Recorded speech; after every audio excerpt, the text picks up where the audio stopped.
Hello, everyone, and welcome to News and Views for October the 30th, 2025. It is the spooky season, and we have some events coming up and some events on the show the town has been putting on to celebrate Halloween. So first of all, the upcoming stuff, just in case you get this in time so you don't miss it. The Park at Dark is tonight. It starts, I guess, probably 4:30 to dark, and I'm not sure when dark is. But that is happening tonight, so we'll have that on next week's show. Preschool Costume Parade is tomorrow. That's when the preschoolers go trick-or-treating in the morning around to businesses. You can see them all out there. It is always a fun time. Also remember, we've talked about this in the last couple of shows, Museum AGM is next Tuesday.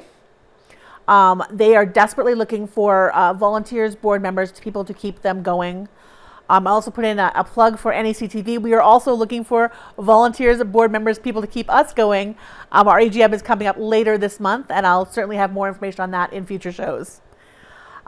So for what's on the show today, we were able to have a conversation with the new Rocky Mountain National Park Superintendent while they were in town doing a program here, which is on the show today. That was a wonderful conversation we had there.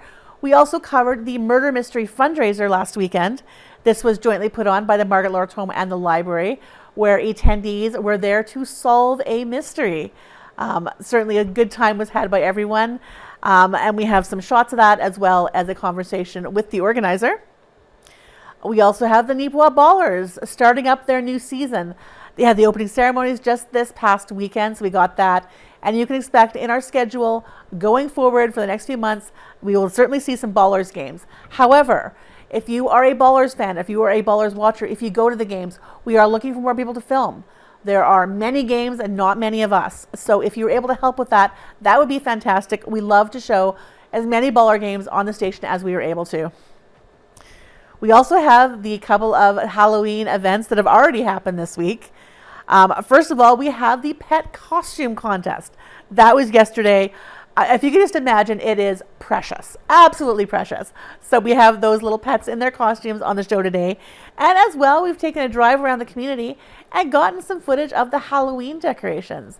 We'll probably take another one tomorrow in case you haven't got yours up yet.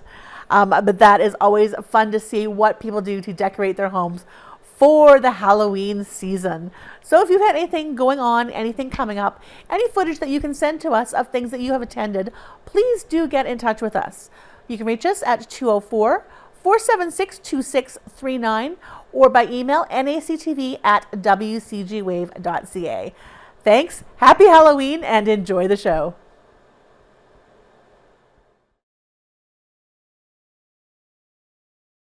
Hi, I'm Tom Sheldon, the new superintendent for Rocky Mountain National Park, and we're here in Neepawa because we're consulting with the public about a new management plan that we're developing for the national park.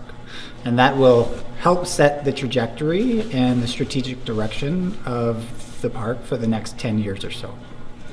Aside from Neepawa, where are you holding this public consultation? We were in Russell 2 nights ago. Last night we were in Dauphin. Tonight we're here, obviously. Yeah. On Sunday we're in Wasagaming. Next Wednesday we have an online consultation. And in addition to those public meetings, we also have an online survey that's available on our website, as well as stakeholder meetings with various groups, nonprofits, businesses, and others as well. So there's 3 main avenues.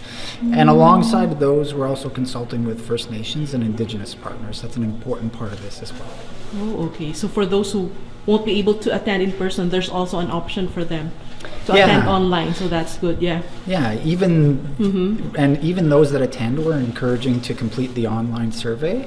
To this point, we have over 800 completed, and it's been out for about 2 weeks, so there's been lots of engagement. But the more that we get, the more that we're able to hear folks' voices and what they value and what their priorities are for the national park, the better the management plan will be at the end of the day. So what is the time frame for this plan?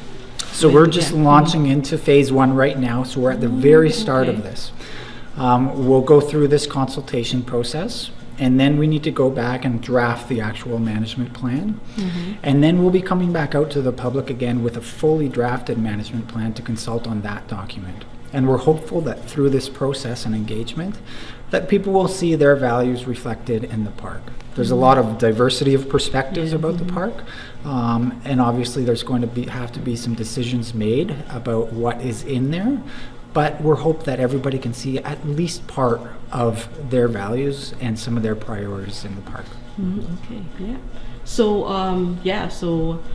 is there any like time frame? Like, will we see the plan next year or so? So we're aiming to go back out publicly with elements of that plan towards spring. I would say maybe March, April, something like that. That's our aim anyways. And then we're hopeful that we can go back out publicly in summer with the fully drafted management plan, which is good timing because a lot of folks are at the park then. That's our peak season in terms of visitors. So we feel like we'll get a lot of engagement at that point in time. This is a 10-year management plan, right? And if there are like a feedback from the plan after it's implemented, how will that work? We have to annually revisit the plan in terms of the implementation, but the plan is the foundation. The management plan is the foundation upon which all of our other decisions or projects or even our annual business plans are built upon. So it's really an important foundational document that sets the direction for the park upon which we build everything else. Okay. So for just a question about for the previous years, what are the challenges that the park is maybe facing or? Yeah. Well, folks are most folks are aware of aquatic invasive species and zebra mussels. But there's also climate change. We also have other parts of the park where we're engaging with folks around resource conservation initiatives, whether that's wildfire preparedness or even visitor experiences. A lot of people engage in the park in different ways, whether that's in the north end or the east end or the west end. So finding a balance between all of those interests is really important. And I would say, and I hope the management planning process is a vehicle for this, is growing our relationships with stakeholders, with the public, with our Indigenous partners is an important area of opportunity for us going forward. If we may ask, like, is there any like initial feedback that you got from the previous consultations? We've heard, first of all, a lot of diversity of opinion on all sorts of things, but people have spoken about how they value trails, and that's how they connect with the park really well. We've heard that in the previous 2 consultations.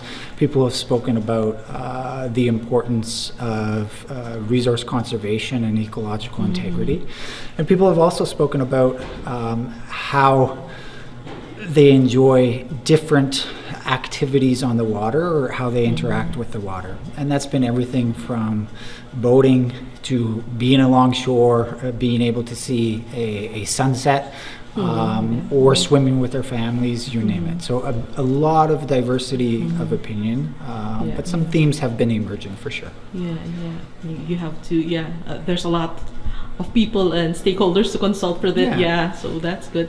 So any final message to our viewers you would like to share? I'd just say I'm relatively new. I'm only 6 weeks in the job. I'm from St. Rose, so fairly local, not quite local, but our family's been visiting the park forever, and I care about it. It's an incredibly special place to our family. We've been coming here for decades now. And I view the management plan as an opportunity for us collectively to set a direction for the park, and for us to collectively find joy in how we interact with the park. So I'm hopeful for the future, and I'm hopeful that this management planning process will get us off on a good foot. Thank you so much. Thank you so much.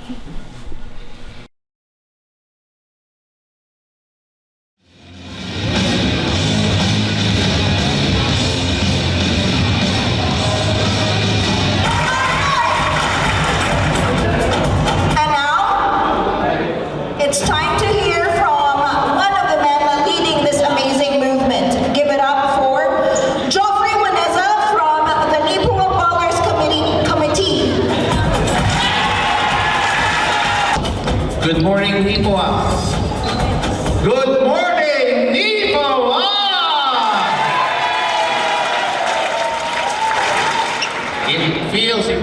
stand here and officially launch a season that has been years in the making. For the last 4 years, this committee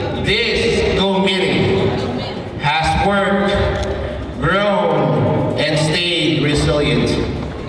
Now united, we are proud to deliver a yearly event that brings together sports, culture, friendships, and community pride. Teamwork means more than wearing the same jersey. It is showing up, communicating, supporting each other, and choosing the mission over the spotlight. A truly cohesive team rises because every person gives effort with clarity of purpose and commitment to each other. One player can win a game, but a team working as one can build a legacy. That is the spirit of the Neepawa Bowlers. Together we rise.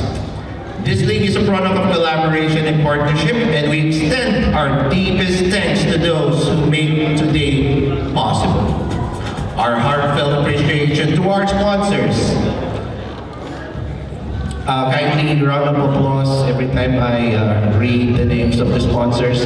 Highlight Foods,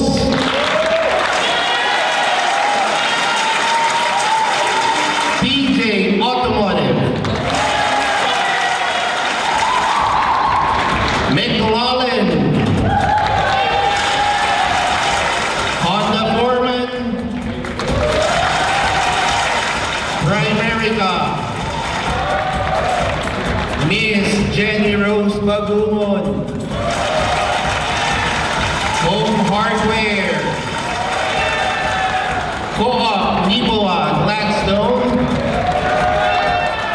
Safeway, Diptoms, and Philmar.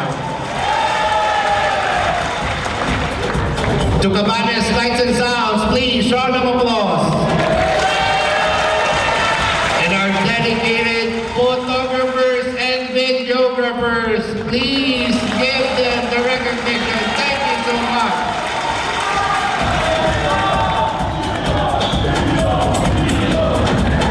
Our ushers and all volunteers who continue pouring countless hours behind the scenes, thank you for your energy and passion. A special acknowledgement goes to our referees. Referees, round of applause, please. They uphold the integrity of the game. Your fairness, patience, and professionalism ensure that every match is played with respect and sportsmanship. We appreciate you. We are also grateful to the entire community for showing up today. Thank you. And cheering throughout this season. With your support, this becomes more than just a league. It becomes a future for our growth, sportsmanship, and unity. A special thanks to the newly formed Marine Group. Thank you for embracing our vision and devoting and elevating it with just 5 days of preparation. The Marine Group would be Miss Geraldine Abiabe, round of applause, Karen Budla, and Miss Jensen Guzman. Thank you so much. Your initiative shows exactly what happens when people step up and build together. Because of you and everyone here, we, the Neepawa Bowlers community, commit to bringing every event to greater heights for years to come. Now, I would like to proudly introduce the dedicated individuals behind this committee. The people who plan, coordinate, lift, fix, encourage, and keep things moving. First of all, Mr. Richard Lidoy. Richard Lidoy, round of applause, please. Mr. Saldi Pagidupon. Mr. Edsel Lee Caros. Mr.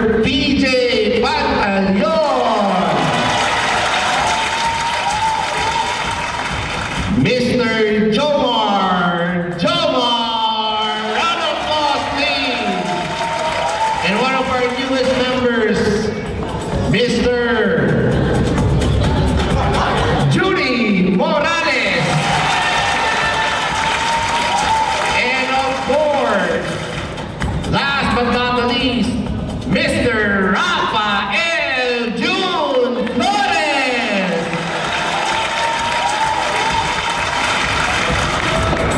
These are your Neepawa Ballers committee members and working not for applause but for thriving community. So everyone, welcome to the Winter League season opener. Have fun, cheer loud, and enjoy every moment of every match. Make sure to follow our Facebook page, Neepawa Ballers, and if you have any suggestions or comments, please, we would love to hear from you. Thank you, enjoy the games, and together we move forward. Thank you so much, Neepawa!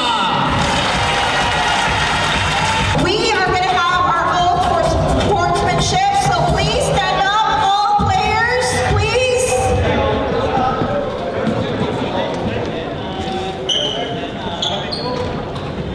Leading us in the oath of sportsmanship, we may call in Abakasaka Etal.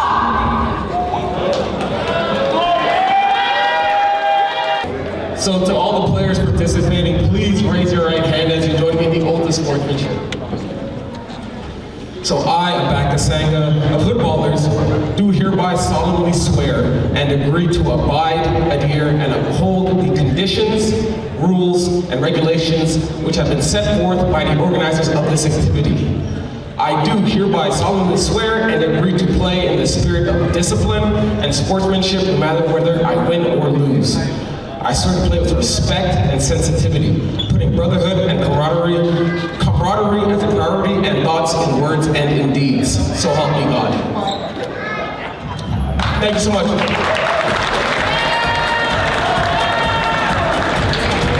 Thank you very much.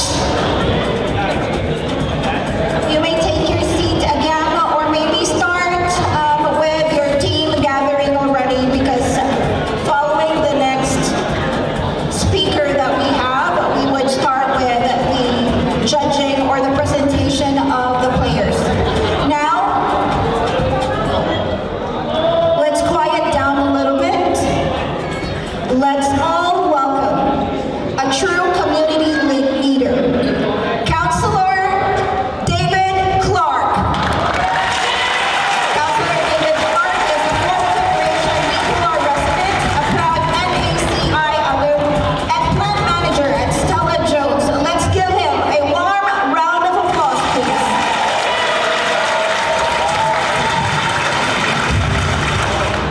Good morning, everyone. Good morning.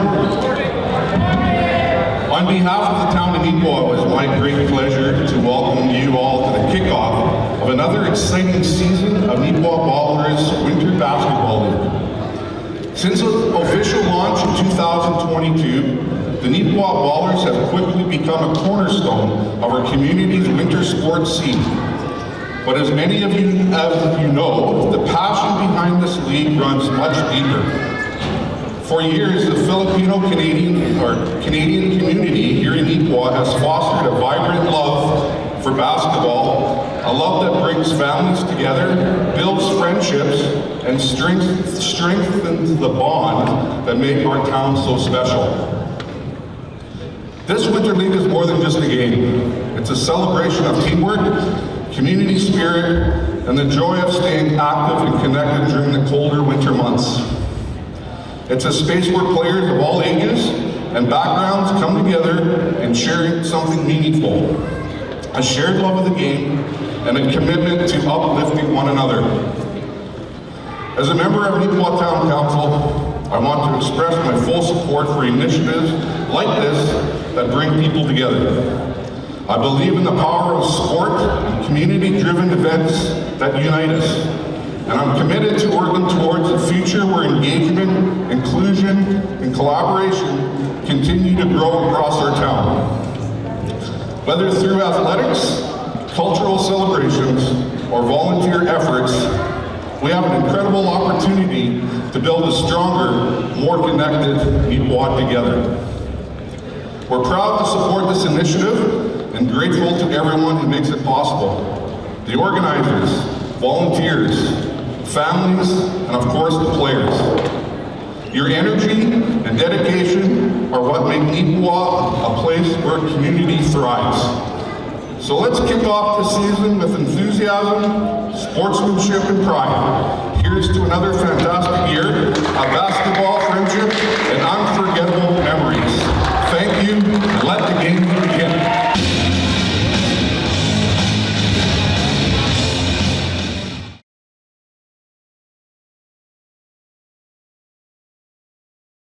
This past weekend, we had an exciting event. Can you tell us about it?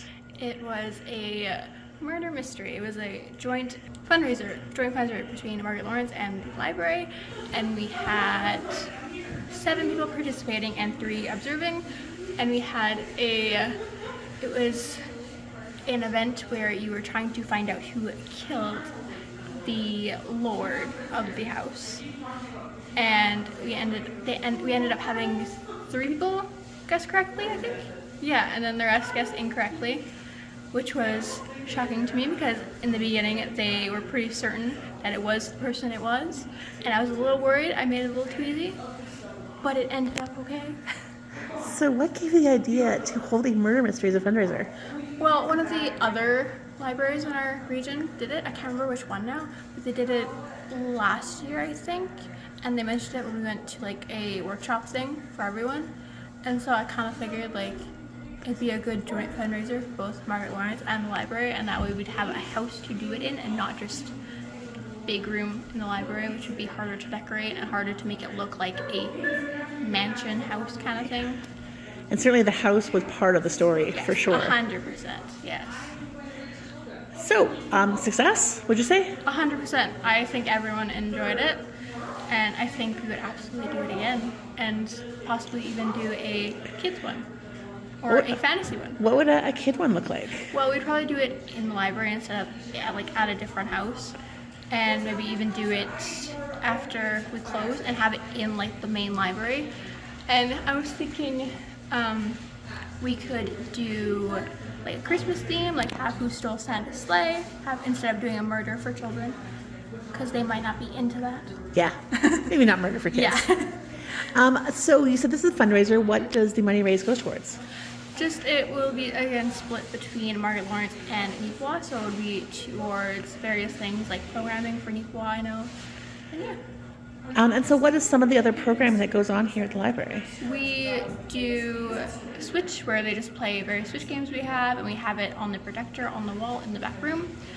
And we do D&D, which is a very popular one.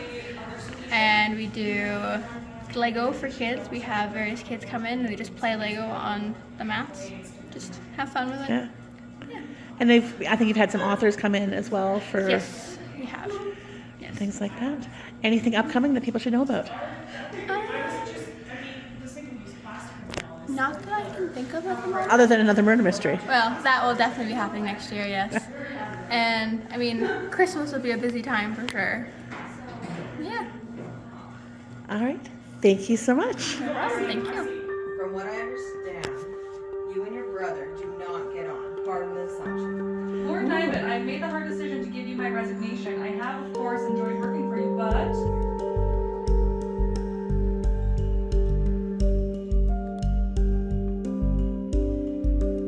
Lord Niven has become too much of a problem. If he is not arrested soon, then I am afraid I must take drastic measures. Something I never wished to do but have before.